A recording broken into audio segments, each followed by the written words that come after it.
4,000 रुपए का डीडी। और उम्मीद करता हूँ कि देश के सारे वासी भी यही करेंगे और देश की तरक्की में हाथ बटाएंगे। जय हिंद। सूर्या। और इस तरह सूर्या रातों रात पूरे देश में लोकप्रिय हो गया। मिस्टर सूर्या, आपके मन में ये देश का कर्ज चुकाने का ख्याल कैसे आया? अफसोस की बात है कि ये ख्याल सिर्फ मुझे आया, बल्कि ये ख्याल तो हर एक भारतवासी के मन में आना ही चाहिए। हम भारत माता को अपनी माँ कहते हैं और उसी का कर्ज चुकाने से पीछे हटते जाते हैं। माँ का कर्ज चुकाना तो हर बेटे का फर्ज है।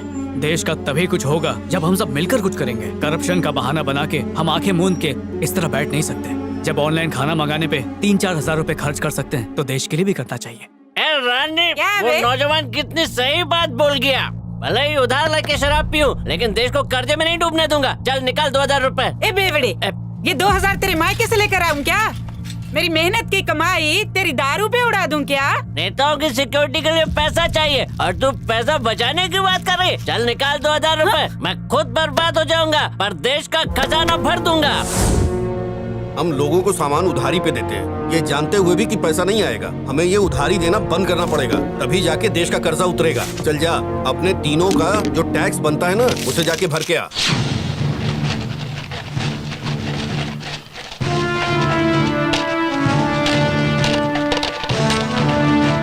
हमारे देश के वित्त मंत्री का कहना है कि भारत के इतिहास में पहली बार हमारी अर्थव्यवस्था में इतना अच्छा सुधार आया है और ये सुधार आया है इस शख्स की बदौलत जिसका नाम है सूर्या। सिर्फ इनके दिखाए हुए रास्ते की वजह से ही लोग अपना अपना टैक्स टाइम पर जमा कर रहे हैं, जिसकी वजह से हमारी अर्थव्यवस्था काफी अच्छी हो गई है। मामा टीवी पर काफी फायदा मिलेगा। देश के राष्ट्रपति और प्रधानमंत्री ने भी सूर्या के इस काम की काफी सराहना की है। देश के सभी लोगों से यही उम्मीद है कि वो अपना टैक्स टाइम पर भरें। और अब वक्त हो गया है खेल समाचार का। जो लोगों की मदद करे, उनकी तकलीफ में उनका साथ दे और हर किसी की जुबान पर तेरा ही नाम हो सूर्या, और तू मेरा नाम रोशन करेगा, मुझे यकीन है। एडवोकेट सूर्या।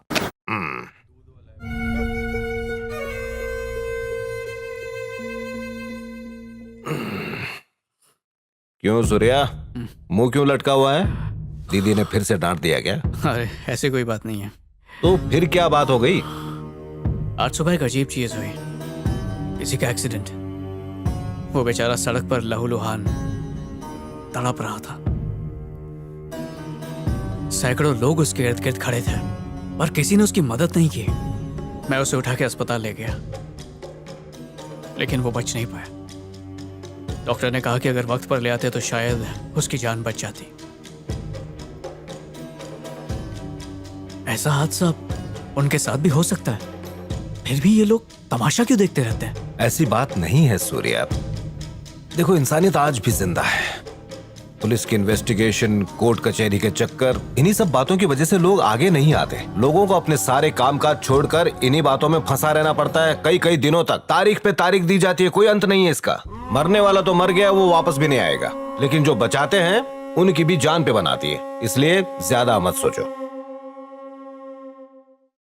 सूर्या, देख अब मैं तेरी दीदी को कैसे जलाता हूँ।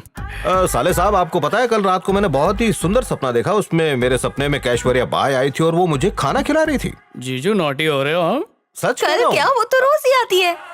अरे अरे, जीजू के सपने में पराई औरत आती है, ये आपको कैसे पता? क्योंकि कभी शेख मच्चन मेरे सपनों में आता है। ठीक है मिलॉर्ड, मैं अपना केस वापस लेता हूं। ये सही है, जीजा जी शेर तो दीदी सवा शेर। मुझे खुल के बताइए बात क्या है? साहब जी, हम लोग पुष्पवन फैक्ट्री के मजदूर हैं। पिछले 15 साल से वहाँ काम कर रहे हैं। लगातार 3 महीने तक काम करने पर हमें 3 दिन की छुट्टी मिलती थी, लेकिन इस बार मालिक ने हम सबको काम से निकालने का फैसला ले लिया है। और जब वजह पूछी तो हमें बेइज्जत करके भगा दिया। आप ही बताइए हम क्या करें? हमारे पास एक पैसा नहीं है, बच्चों की परवरिश, घर का खर्चा कैसे चलाएं? असल में मामला है क्या? देखो, परमानेंट जॉब पर रखने पर इन्हें प्रोविडेंट फंड और सब फैसिलिटीज देनी पड़ेंगी। ये खर्चे बचाने के लिए ही कई बड़ी कंपनियां आजकल ऐसा कर रही हैं। पर साहब, हम अपने हक की लड़ाई कैसे लड़ें? साहब, मुझे बड़े दुख के साथ कहना पड़ रहा है कि आप जैसे टेम्परेरी वर्कर्स कुछ भी क्लेम नहीं कर सकते। बात सिर्फ मजदूरों की नहीं है, उनके परिवारों की है। आपको उन्हें हक दिलाना ही होगा। नहीं सूर्या, हम केस करेंगे तो भी कुछ नहीं होगा। लेबर कोर्ट जाकर भी कोई फायदा नहीं होगा। ये बहुत बड़े लोग हैं सूर्या। हम जैसे छोटे मोटे वकील तो वो अपनी जेबों में लिए घूमते हैं। मुझे माफ कर दीजिए, मैं आपकी कोई मदद नहीं कर सकता।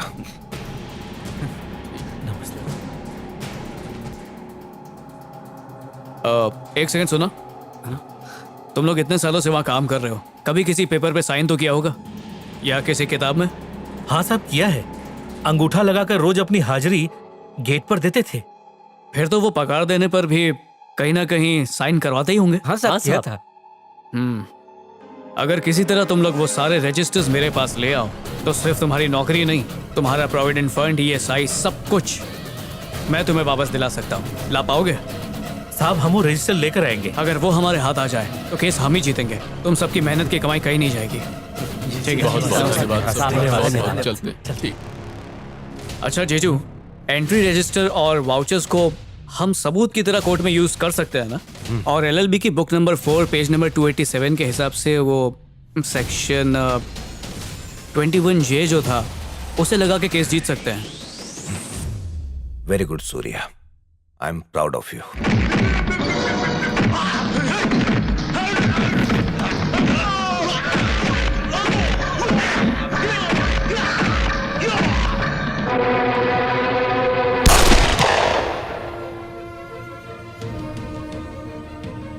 सर, एक बुरी खबर है। अभी फैक्ट्री से फोन आया था। बात क्या है? शक्ति इस शहर का सबसे बड़ा लेबर लॉयर है। वो सिर्फ आपके लिए नहीं बल्कि हम सबके लिए मुसीबत बनेगा। वो सिर्फ एक पॉइंट पे ही बाजी मार लेता है। ऐसे कई केसेस जीत चुका है। मजदूरों ने हमारे खिलाफ सारे सबूत इकट्ठा करके उसे दे दिए।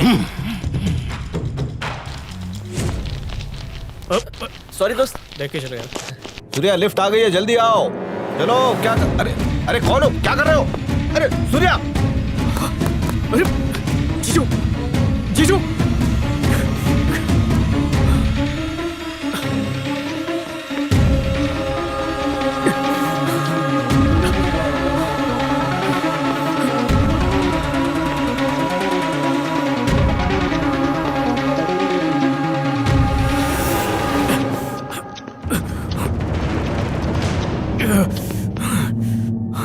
मिलके अच्छा लगा।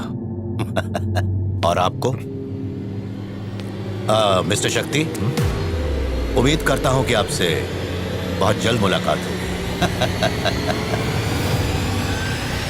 जीजू, कौन था ये? ये पुष्पम एस्टेट का मालिक जीके है। अजीब किस्म का इंसान है। पैसे खिला के मुझसे ये केस रफा दफा करवाना चाहता था, लेकिन मैंने मना कर दिया, तो किसी भी तरह से मजदूरों को उनका हक देने के लिए अब राजी हुआ है। सूर्या, ये हमारे लिए बहुत बड़ी जीत है। थैंक गॉड, सब out of court he settle हो गया है। अब सबको नौकरी मिलेगी। अब तो खुश हो ना तुम? पर ये हाथ खींच के क्यों ले गया था? मैंने कहा ना, बड़ा अजीब किस्म का इंसान है। आओ चलो तुम मेरे साथ। प्रवीण जी सर। हमारी फैक्ट्री के मजदूरों का लीडर कौन है? मुरली। मुरली, तुम क्या अपनी सारी जिंदगी मजदूर बन के ही रहना चाहते हो? मालिक नहीं बनना चाहते? जिंदगी हमें सिर्फ एक ही बार मौका देती है और हमें वो चूकना नहीं चाहिए। तुम्हारी तरह मैं भी एक मजदूर ही था। मौका मिलते ही मालिक बन गया। एक का खात्मा ही दूसरे की जिंदगी होती है। वो लॉयर शक्ति मजदूरों को मेरे खिलाफ भड़काना चाहता है, लेकिन वो नहीं जानता कि मैं उन्हीं मजदूरों को उसके खिलाफ कर दूंगा। अगर मैं तुम्हें छुरा भोग के मार डालूं तो लोग उसे क्या कहेंगे? कत्ल कहेंगे सर। और अगर 100 लोग मिलकर वही कत्ल करें तो? बदला लेना।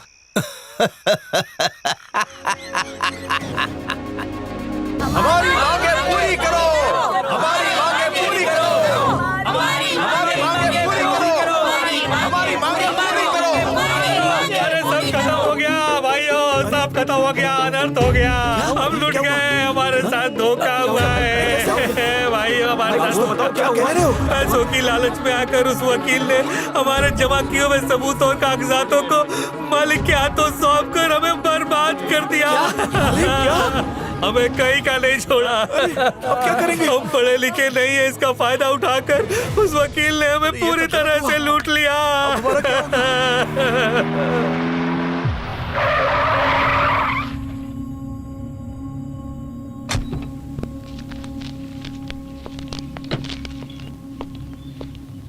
तुम्हारे मालिक को तुम्हारे बारे में सब बता दिया है। अब सबको पैसे मिलेंगे। अब तुम लोग अपनी हड़ताल वापस ले लो। क्या हो गया स्वामी, बात क्या है? क्या हुआ मुरली, तुम भी चुप हो? ऐसा क्या हो धोखा गया? देकर पूछते हो कि क्या हुआ है?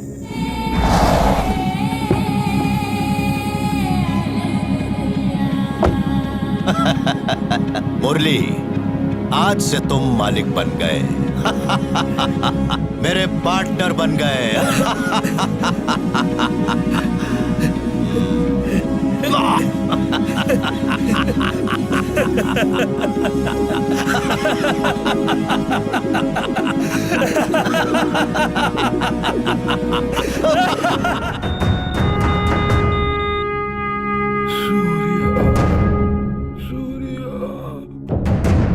आप उनसे मिल सकते हैं।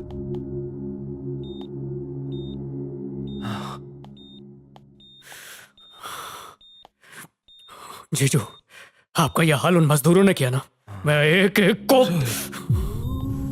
बेचारे मजदूर, वो तो उनके लिए क्या सही है क्या गलत है नहीं जानते। उनके क्या अधिकार हैं उन्हें ये भी नहीं पता। उन्हें उनका अधिकार दिलाओ सूर्या। कानून न जानने की वजह से कोई भी उनका फायदा उठा सकता है। तुम्हें उनके साथ खड़े रहना होगा सूर्या। अब और किसी की जान नहीं जानी चाहिए, वरना वो दिन दूर नहीं जब सब कुछ खत्म हो जाएगा। चिके ने मुझे धोखे से मारा।